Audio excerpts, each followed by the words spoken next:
You finally get a free day. No job waiting, no boss, no alarm pulling your body out of sleep, no little square on a calendar telling you what the day's supposed to be for.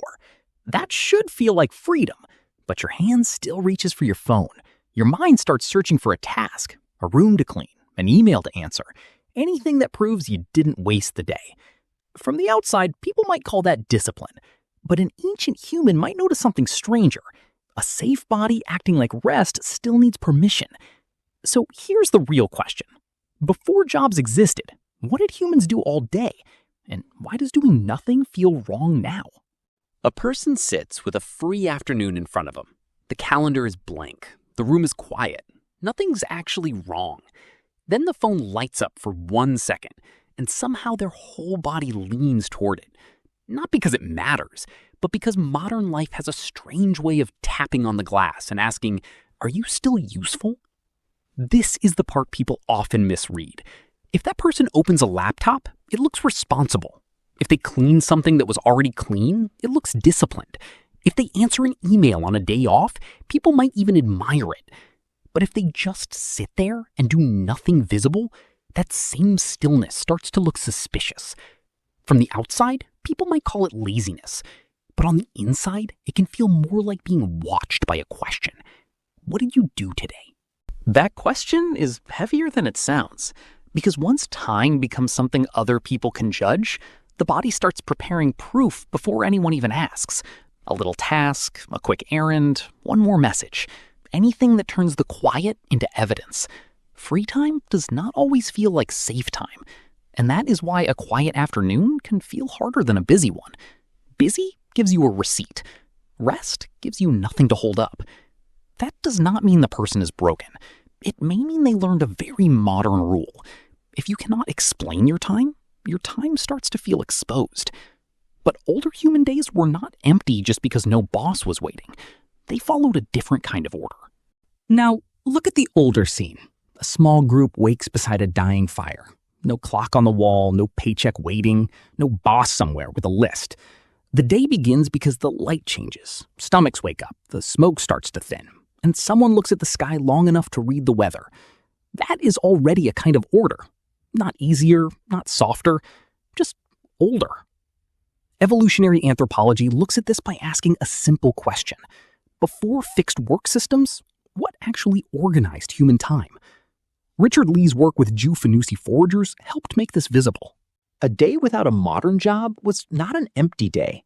It was a day organized around needs that kept changing. Food, fire, tools, children, movement, safety, the group. A tool needed to be repaired before it broke. A child needed to be watched before they wandered too far.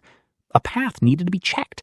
The fire needed attention before night made everything colder and harder. A clock tells you what time it is.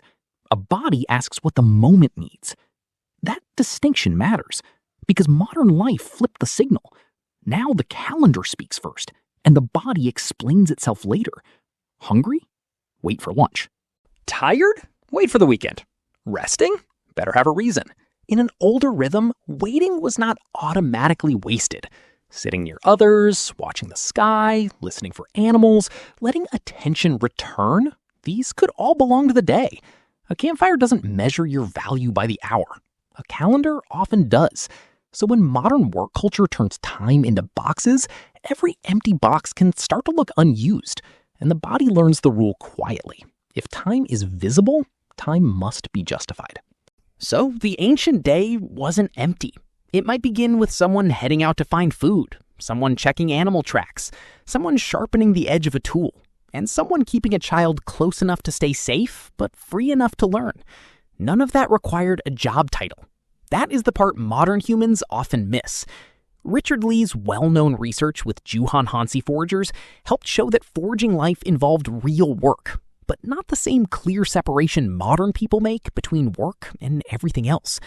There was gathering, hunting, repairing, preparing food, watching, talking, resting, sharing, waiting, making things that carried skill, memory, and meaning. In plain English, survival was not a shift. It was an ongoing set of needs. A modern person might look at that and ask, okay, but when were they working? And that question already belongs to a much newer world. Because work existed before jobs. Usefulness existed before employment. The person repairing a spear was useful. The person watching children was useful. The person noticing a change in the weather before everyone else was useful. Even the person resting before the next demanding task was not wasting time. They were staying ready. That does not mean ancient humans had easy lives. There was hunger, injury, illness, harsh weather, conflict, and uncertainty. No one should turn the past into a vacation with better sunsets, but their time was not always treated like a public test of character. Modern work culture narrows the definition of usefulness. It teaches the body that if no one paid for it, measured it, scheduled it, or praised it, then maybe it did not count. The older human day was much broader than that. A campfire could hold food, repair, teaching, rest, observation, and belonging all in the same circle. A calendar has a much harder time understanding that. So what did ancient humans do all day? Not nothing. They followed a day that kept changing with the light, hunger, weather, tools, children, fire, danger, and the group. Some of it was hard. Some of it was uncertain. Some of it would exhaust a modern body pretty quickly. But their time was not constantly asking them to prove they deserved the hours they were living. Rest is not laziness. Unstructured time is not wasted time. Being useful is not the same as being employed. That is the distinction modern humans often lose. A quiet hour can feel wrong not because the body forgot how to rest, but because modern life taught time to stand trial. So maybe the better question is not, am I wasting time? Maybe it is, what is this quiet trying to restore? And the next question is even stranger. What did clocks do to the human body?